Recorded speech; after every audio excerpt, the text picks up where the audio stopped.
कैसे हैं आप लोग। आई होप आपकी प्रिपरेशन अच्छी चल रही होगी। दोस्तों, यूपीएससी ने रिसेंटली एक नया सिस्टम इंट्रोड्यूस किया है जिसमें आपको अपनी जो पर्सनल डिटेल्स हैं वो सिर्फ वन टाइम फिल करनी है, और इसीलिए इसे ओटीआर सिस्टम कहते हैं। ओटीआर मतलब वन टाइम रजिस्ट्रेशन सिस्टम।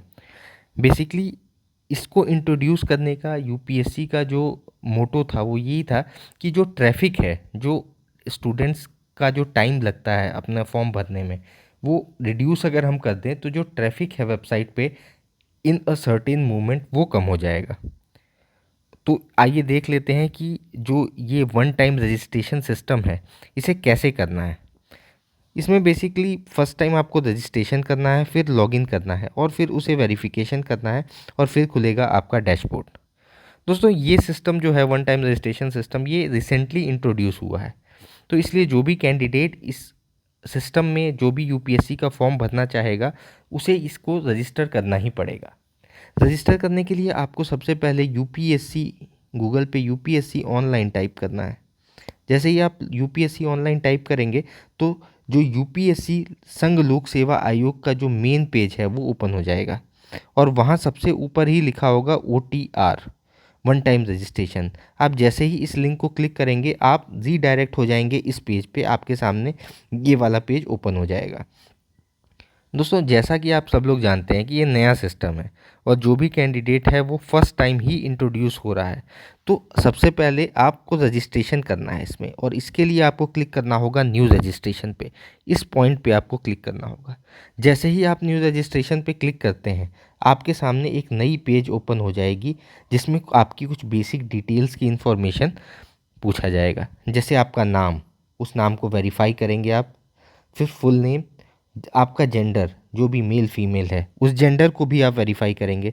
फिर डेट ऑफ बर्थ, उस डेट ऑफ बर्थ को भी संघ आपसे वेरीफाई करवा रहा है। दोस्तों, ये बार बार वेरिफिकेशन इसीलिए करवाया जा रहा है क्योंकि ये जो इन्फॉर्मेशन है ये सिर्फ एक बार भरी जाएगी, और जब भी आयोग अपना कोई भी एप्लीकेशन फॉर्म लाता है, कोई भी नोटिफिकेशन आता है, तो उस केस में आपको उस नोटिफिकेशन के रिगार्डिंग जो बेसिक डिटेल्स है वो भरने की ज़रूरत नहीं है।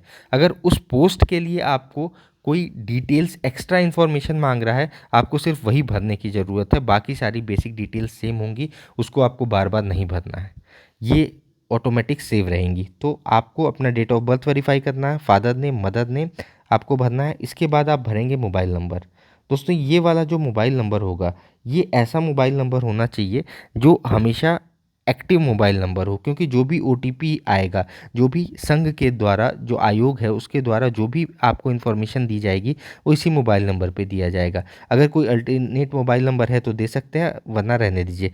अगर ईमेल आईडी, जो ईमेल आईडी पूछा जा रहा है, ये ईमेल आईडी भी एक ऐसी ईमेल आईडी होनी चाहिए जो हमेशा एक्टिव ईमेल आईडी हो, जिसे आप रेगुलरली विजिट करते हो, क्योंकि यूपीएससी जब भी कोई इन्फॉर्मेशन भेजेगा वो उसी ईमेल आईडी पे भेजेगा। और उसके बाद आपको भरना है बोर्ड का अपने 10th का रोल नंबर। आपके सामने सिक्योरिटी क्वेश्चंस भी होंगे, 2 सिक्योरिटी क्वेश्चन होंगे, सिंपल होंगे, आप ही को सेलेक्ट करना होगा। जो भी क्वेश्चन आप सेलेक्ट करेंगे उससे रिलेटेड आपको आंसर देना होगा। इसके बाद आपसे आपको वेरीफाई करवाया जाएगा, कैप्चा वेरिफिकेशन कराया जाएगा। जो भी कोड आपके सामने यहाँ दिया रहेगा उसे आपको एज इट इज़, जैसे 5 स्मॉल r जो भी लिखा है 67PY जो भी है, आपको एज इट इज़ यहाँ पे कैप्चा पे करके उसके बाद यहाँ सबमिट के बटन पे क्लिक कर देना है। जैसे ही आप सबमिट के बटन पे क्लिक करेंगे आपके सामने ये ऑप्शन ओपन हो जाएगा। एक लिखा होगा अपडेट, एक जगह दिया होगा आई एग्री। अगर आपने अपना फॉर्म सारा सही भरा है, आपने चेक कर लिया, कोई उसमें इशू नहीं है, तो आप आई एग्री पे क्लिक कर देंगे। पर अगर आपको फॉर्म में कोई गलती लगती है, आपको लगता है कि नहीं ये मैंने गलत भर दिया है, तो आप अपडेट पे क्लिक करेंगे, उस इन्फॉर्मेशन को अपडेट करेंगे, दोबारा आपको यहीं पे रिडायरेक्ट किया जाएगा और आप दोबारा से चेक करिए कि आपने कोई गलती तो नहीं की है। और अगर कोई गलती नहीं है तो आप आई एग्री पे क्लिक कर देंगे। जैसे ही आप आई एग्री पे क्लिक करते हैं आपके सामने न्यू विंडो ओपन हो जाएगी। यहाँ पे एक जगह मोबाइल ओटीपी और एक जगह ईमेल ओटीपी लिखा है। दोस्तों, जो आपने प्रीवियसली मोबाइल ओटीपी, जो भी आपने मोबाइल नंबर दिया था उस पर एक ओटीपी आया होगा, उस ओटीपी को आपको यहाँ पे फिल कर देना है एज इट इज़। और जो ईमेल आईडी आपने दिया था उस ईमेल आईडी की ओटीपी को आपको यहाँ फिल कर देना है। इन केस नेटवर्क के इशू की वजह से अगर आपको ओटीपी नहीं आता है मोबाइल पे तो आप रीसेंड ऑन मोबाइल क्लिक करेंगे। अगर ईमेल आईडी पे नहीं आता है तो रीसेंड ऑन ईमेल आईडी पे क्लिक करेंगे और जैसे ही ओटीपी आएगा आप उसे यहाँ फिल कर देंगे। दोस्तों एक चीज़ का ध्यान रखना है कि ये जो ओटीपी है ये सिर्फ 5 मिनट के लिए वैलिड रहेगा, तो 5 मिनट के अंदर ही आपको वो ओटीपी इसमें फिल करना होगा।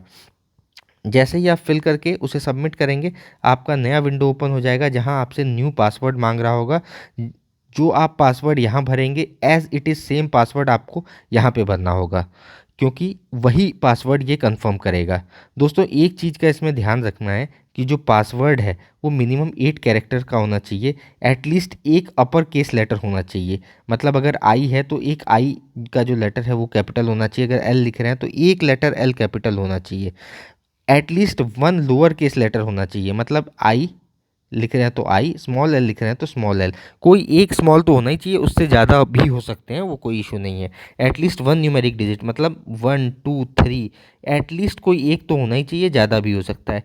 एटलीस्ट वन स्पेशल कैरेक्टर जैसे @, ये तो होना ही चाहिए, है ना। जैसे ही आप इसे फिल कर देंगे इसके बाद आप सबमिट क्वेरी पे क्लिक करेंगे, आपको क्वेरी जो भी है वो सबमिट हो जाएगी और आप रजिस्टर हो चुके हैं। आपका जो वन टाइम रजिस्ट्रेशन है वो कंप्लीट हो चुका है। यहाँ पे आपका नाम जो भी आपने फिल किया था वो लिख के आ जाएगा वेलकम। ये आपका डैशबोर्ड है, लेटेस्ट नोटिफिकेशन, एप्लीकेशन हिस्ट्री, अगर आप पासवर्ड चेंज करना चाहते हैं तो चेंज पासवर्ड, यहाँ पे आपकी आईडी रहेगी। दोस्तों अब डैशबोर्ड में जैसे ही आप लेटेस्ट नोटिफिकेशन पे क्लिक करेंगे तो उस समय यूपीएससी का जो भी नोटिफिकेशन आया होगा, अगर वो आईईएस का नोटिफिकेशन हो, आईएएस का नोटिफिकेशन हो या कोई अदर नोटिफिकेशन यूपीएससी ने निकाला है, तो वो सारा आपके सामने खुल जाएगा।